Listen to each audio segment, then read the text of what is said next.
आइए आज की पारिवारिक प्रार्थना के लिए हम प्रार्थना करेंगे। सर्वशक्तिमान परम पवित्र परमेश्वर पिता, हम धन्यवाद देते हैं, आपकी स्तुति आराधना करते हैं आज की पारिवारिक प्रार्थना के लिए। फिर एक बार प्रभु हमें आपकी उपस्थिति में लाए हैं। प्रभु धन्यवाद देते हैं, प्रार्थना करते हैं प्रभु आप हमसे बातचीत करें हमारे जीवन में। प्रभु अपनी योजनाओं को पूरा करें। प्रभु हम आपकी गवाही बने। प्रभु हम अपने जीवन में शारीरिकता को छोड़कर आत्मिक रीति से हम आगे बढ़ सके, शैतान की हर एक युक्तियों के ऊपर जय पा सके। प्रभु सहायता करें। सुंदर दिन हमें देखने के लिए दिया है प्रभु, धन्यवाद देते हैं। इस गीत के द्वारा भी हम आपकी महिमा करने में सहायता करें। विनती यीशु मसीह के नाम में मांगते हैं, आमीन।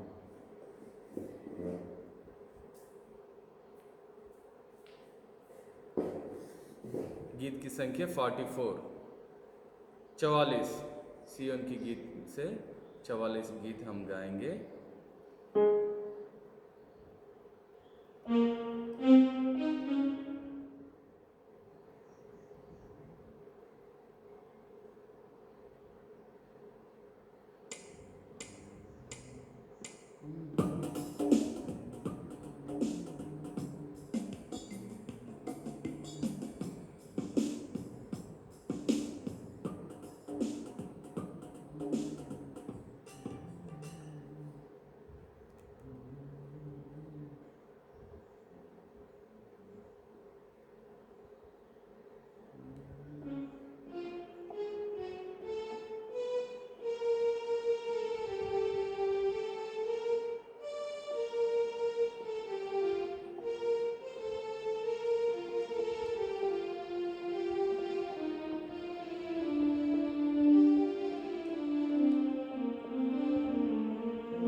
और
आज के पारिवारिक प्रार्थना के लिए परमेश्वर के वचन पढ़ेंगे। पहला शमूएल की पुस्तक में से हम पढ़ेंगे,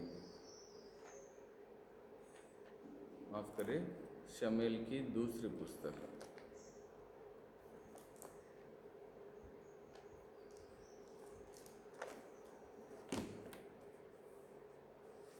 शमूएल की दूसरी पुस्तक और उसकी दूसरा अध्याय। शमूएल का दूसरा पुस्तक और उसके दूसरे अध्याय, हम उसके वचन पूरा पढ़ेंगे। इसके बाद दाऊद ने यहोवा से पूछा, क्या मैं यहूदा प्रदेश के किसी नगर में जाऊं? यहोवा ने उससे कहा, हाँ जा।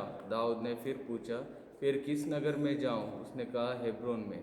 तब दाऊद इज़राइली अहीनोअम और कर्मेली नाबाल के स्त्री अबीगैल नामक अपनी दोनों पत्नियों समेत वहाँ गया। दाऊद अपने साथियों को भी एक एक के घराने समेत वहाँ ले आया और वे हेब्रोन के गांव में रहने लगे। तब यहूदी लोग गए और वहाँ दाऊद का अभिषेक किया कि वह यहूदा के घराने का राजा हो।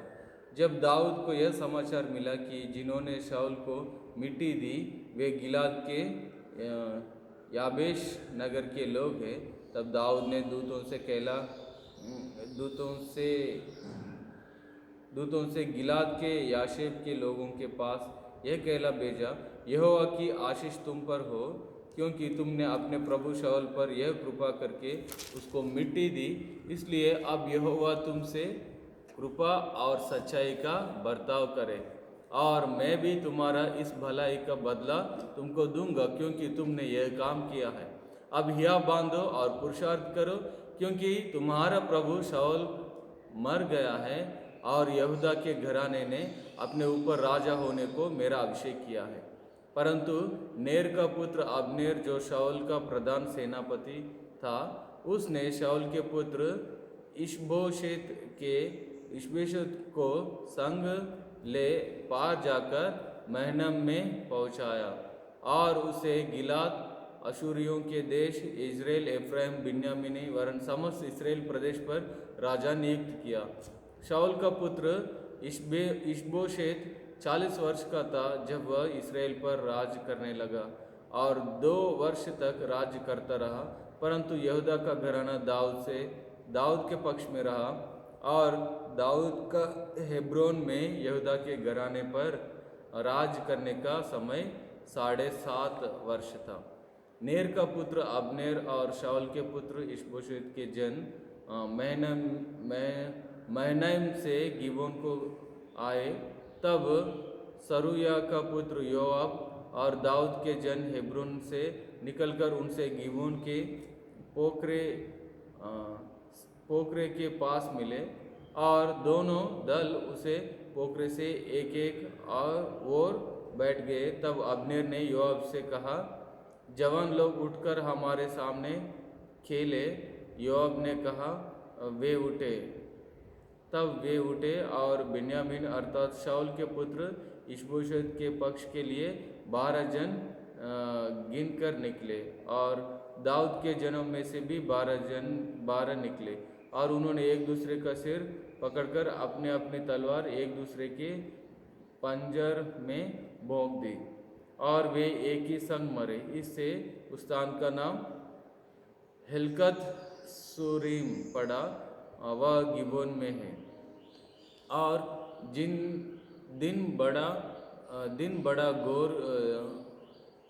उस दिन बड़ा घोर युद्ध हुआ और अब्नेर और इस्राएल के पुरुष दाऊद के जनों से हार गए। वहाँ योआब, अबीशै और आसाहेल नामक सरूया के तीनों पुत्र थे। आसाहेल बनेले चिकारे के समान वेग से दौड़ने वाला था। तब आसाहेल अब्नेर का पीछा करने लगा और उसका पीछा करते हुए ना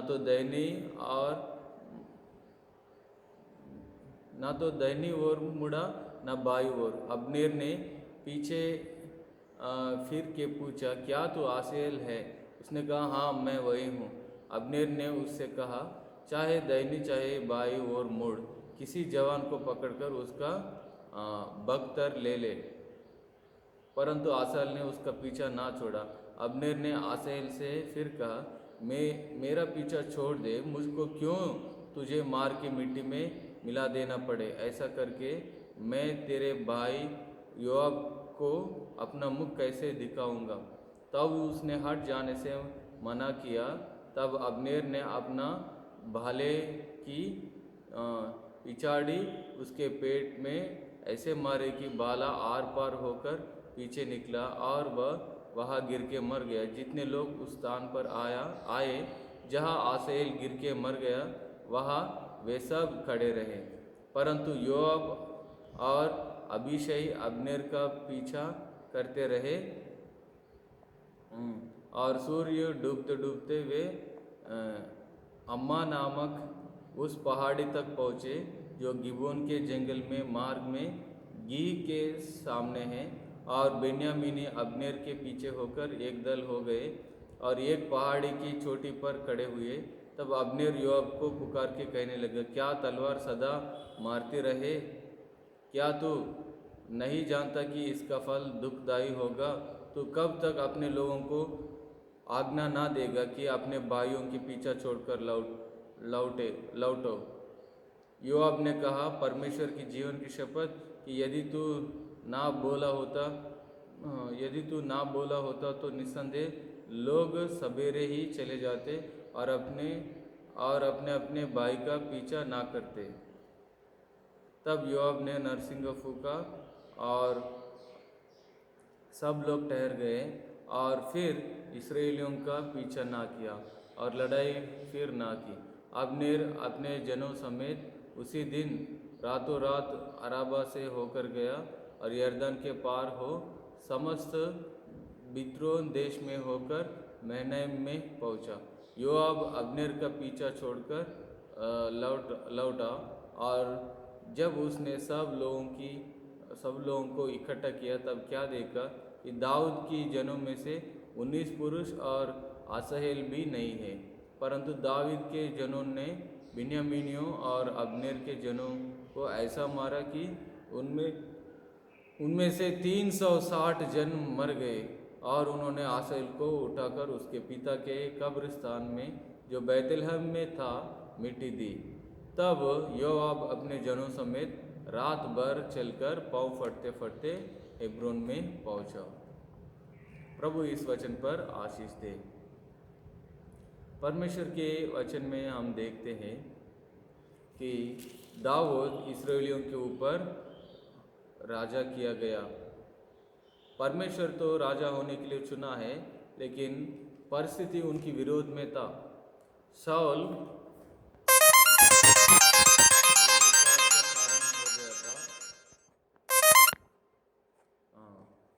एक रुकावट का कारण हो गया था और उसके कारण वो राज के ऊपर अधिकार नहीं जता पाया। फिर उसके बाद शाऊल मरने के बाद यहूदी लोग आकर दाऊद को अपने ऊपर राजा बनाए थे, लेकिन वह एक कुटिलता का काम किया, एक स्वार्थ का काम किया है। अब्नेर जो शाऊल की सेनापति था, प्रधान सेनापति था, उन्होंने क्या किया, शाऊल की बेटा को इस्राएलियों के ऊपर राजा करके बनाया। वो सेनापति है शाऊल का, शाऊल मर गया तो उनकी बेटा को इस्राएलियों के ऊपर राजा कर दिए हैं। ये एक स्वार्थी निर्णय है। उसके कारण इस्राएली लोग बहुत दुख उठाना पड़ा। अपने स्वार्थ के लिए प्रभु के लोगों के बीच में हम कुछ भी नहीं करना है। हमारा मन ऐसा होना है कि हम नाश हो जाए तो नाश हो जाए, लेकिन प्रभु के लोग क्या होना, आशीषित होना है, ऐसे हम सोचना कभी भी। यदि क्योंकि हमारा प्रभु ऐसा ही किए हैं, वो अपने आप को बलिदान करते हुए हमको उन्होंने जिलाए हैं। हमारा स्वभाव भी वैसा ही रहना है। हम अपने प्रभु के संतान हैं, हम अपने परमेश्वर की संतान हैं। अपने परमेश्वर के स्वभाव को हमें अपनाना है। यही उद्धार का काम है हमारे जीवन में। तो प्रियो, यह अब्नेर क्या कर रहे हैं, जो शाऊल का सेनापति है, शाऊल के बेटा को इस्राएलियों के ऊपर राजा करके नियुक्त कर रहे। परमेश्वर तो दाऊद को चुना था, दाऊद के पास जाना था। शाऊल जैसा चला दाऊद के विरुद्ध में, वैसे उसके सेनापति भी जा रहे। वो अपने आप को दाऊद के अधीन में करने के लिए वो सहमत नहीं था। शायद उसका उसकी स्वभाव उसको स्वीकार नहीं किया होगा। प्रियो, कई बार हम अपने आप को नम्र और दीन नहीं करते। परमेश्वर की इच्छा में हमें जाना, यदि परमेश्वर हमें कहते नीचे बैठ जाने के लिए, तो कहीं भी हो हम अपने आप को नीचे स्थान में लेना। यदि परमेश्वर कहते हमको ऊंचे स्थान लेना, तो हमें लेना है। हम परमेश्वर की योजनाओं के विरुद्ध में नहीं जाना। अब समय ऐसा आया है कि अब्नेर को दाऊद के हाथ में सौंपना था, वो परमेश्वर की इच्छा था, लेकिन अब्नेर सौंपा नहीं। इसके कारण क्या हुआ, दाऊद और दाऊद के सेनापति योआब और शाऊल के सेनापति अब्नेर के बीच में युद्ध हुआ और भाई लोग एक दूसरे को मार रहे हैं। प्रियो, इसलिए स्वार्थी काम के द्वारा नुकसान ही होगा, लेकिन कोई भी भलाई नहीं होगा। फिर आखिरी में अब्नेर ही अच्छी समझ रखते हुए बोलते इस्राएलियों से, नहीं योआब से कहते हैं, देखिए उसी दूसरे अध्याय की 26 पद। तब अब्नेर योआब को पुकार के कहने लगा, क्या तलवार सदा मारते रहे? क्या तू नहीं जानता कि इसका फल दुखदायी होगा? तो कब तक अपने लोगों को आज्ञा ना देगा कि अपने भाइयों का पीछा छोड़कर लौटो? शुरुआत तो किए हैं भाई लोगों के विरुद्ध में और परमेश्वर की इच्छा के विरुद्ध में शाऊल के बेटा को राजा बनाए। अब लड़ाई होने से क्यों ऐसा लड़ाई करके लोगों को बोल रहे? लड़ाई का मूल तो अब्नेर ही तो है। तो प्रियो, इसलिए लड़ाइयों का झगड़ों का मूल हमें नहीं बनना है। स्वार्थी जीवन हमें नहीं जीना है। प्रभु की इच्छा में सौंपने से प्रभु की आशीष में हम रहेंगे। तो प्रियो, कभी भी हम अपना स्वार्थ नहीं देखना है कलीसिया में और अपने परिवार में। प्रभु की इच्छा में हम अपने आप को सौंपना है, चाहे वो आदर की बात हो, चाहे वो नम्र होने की बात हो। प्रभु की इच्छा में हमें रहना है। प्रभु यदि हमें कहते हैं चुप रहने का, तो चुपचाप रहना अच्छा है। नहीं मुझे ये मालूम है, वो मालूम है, मैं वो कर सकता हूँ करके आगे नहीं बढ़ना है। प्रभु की इच्छा के अनुसार हमें चलना, जीना सीखना है। स्वार्थ के लिए यदि हम कुछ भी करेंगे तो एक नुकसान को ही लाते हैं। इस्राएलियों की मंडली में अब्नेर जो अपने स्वार्थ के लिए, क्योंकि शाऊल के बेटा राजा होने के द्वारा शाऊल की जो सेनापति है अब्नेर को थोड़ा अधिकार मिलता है। दाऊद के हवाले में करने से तो क्या मालूम अब्नेर को कुछ पद मिलेगा कि नहीं। फिर भी उन्होंने ऐसा किया है। प्रियो, परमेश्वर की योजनाओं के आतंक हम नहीं बनना है, उसका ठोकर का कारण हम नहीं बनना है। परमेश्वर हम पर दृष्टि करेगा नहीं। इसलिए प्रियो, परमेश्वर की इच्छा जानना है और उसके अनुसार करना है। यहाँ यहूदी लोग तो परमेश्वर की इच्छा के अनुसार कर रहे हैं। वो लोग दाऊद को अपने ऊपर राजा करके अभिषेक कर रहे हैं। कितना अच्छे काम कर रहे हैं वो लोग, और युद्ध में वही लोग जीते हैं। कारण ये है कि वो परमेश्वर उनके साथ है। दाऊद को राजा बनाना परमेश्वर की इच्छा है। प्रियो, हमें भी सांसारिक और स्वार्थी लोगों के अनुसरण नहीं करना, उसके पीछा हम नहीं करना। हम प्रभु की इच्छा जानकर उसमें अपन को चलना जरूरी है। अंत के दिनों में कलीसिया में भी और प्रभु के लोगों के बीच में भी प्रेम ठंडा हो जाएगा। हम किसी भी स्वार्थी कारण को ढूंढकर जो चाहे उसके पीछे हम ना चलें। प्रभु के अनुसार, प्रभु की इच्छा के अनुसार चलने के लिए प्रभु अपने बुद्धि ज्ञान और अपनी आत्मा की अगुवाई हमें दे। प्रार्थना करेंगे। सर्वशक्तिमान परम परमेश्वर पिता, फिर एक बार अपने सिरों को झुकते हैं, आपके चरणों में आते हैं। हमारे जीवन में स्वार्थी बातों को निकाल दे प्रभु। नम्र और दीन करके आपके हाथों में सौंपते हुए आपकी इच्छा के अनुसार चलने के लिए आप हमारा सहायता करिएगा प्रभु जी। अब्नेर जो शाऊल का सेनापति है, शाऊल की मृत्यु के बाद शाऊल के बेटा को फिर से राजा बनाए है। परमेश्वर ने साफ कहा था कि मैंने शाऊल को राजा होने के लिए पछताता हूँ, फिर भी उसकी बेटा को फिर वो राजा किया स्वार्थ के लिए। प्रभु ऐसी बात ऐसी काम हमारे बीच में ना हो प्रभु, नुकसान के कारण ना बने प्रभु। सहायता करिए, अगुवाई करिएगा इस दुनिया में प्रभु। आपके स्वभाव को हम अपनाते हुए प्रभु आपकी गवाही होकर हम जीने में, अब प्रभु अनंत काल के जीवन के वारिस होने में, हमारा उद्धार पूरा होने में प्रभु सहायता करिएगा। ये छोटी सी विनती उद्धार करता है यीशु मसीह के नाम में मांगते हैं, आमीन। पिता की प्रेम, परम पुत्र की अनुग्रह और पवित्र आत्मा की संगति हम सब से और सारे संतगणों से सदा काल तक बने रहे, आमीन। जय मसीह की।